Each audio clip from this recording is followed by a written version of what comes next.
Համաձայն վիճակագրական տվյալների Հայաստանում ամուսնալուծությունների թվի աճ է գրանցվել։ Ինչ եք կարծում, ինչու՞մն է խնդիրը, որ Հայաստանում այդքան շատ են ամուսնալուծությունները։ Իմ կարծիքով դա կապված երևի ավելի շատ սոցիալական խնդիրների հետ,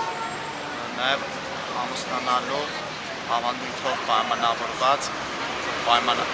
պարտադիր ամուսնությունները, հայ աղջիկների համար ենթադրենք տարիքի հետ կապված, տանը մնալու խնդիրը եւ այլն, այսինքն իրական պահանջ երբ չկա ամուսնանալու, չկա իրական ցանկություն, մարդիկ ամուսնանում են։ Մյուս կողմից սոցիալական խնդիրները։ Երևի գիտես ոնց ասեմ, ավելի կոնկրետ ասեմ, դա ժողովրդի երևի ջահելության խոսքի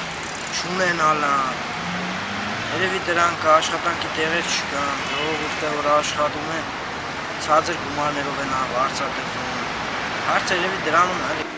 Ինձ թվում է աշխատանքի պատճառով։ Սա միակ պատճառը Հայաստանում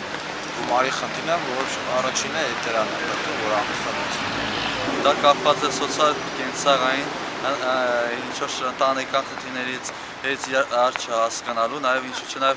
լինում են դեպքեր, երբ որ մարդիկ ամուսնանում են, ինչ-որ ընտանիքներն են խոչընդոտում, թե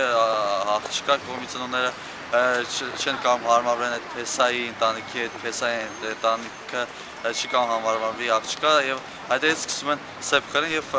քայքային այդ նորացած ընտանիքները չեն կարող աշխատանք գտնել կամ աշխատավարձը քիչ է։ Հիմնականում ինձ թվում է դա պատճառը, հաջորդը որ ընդհանուր իրար լավ չեն ճանաչել, ամուսնացել են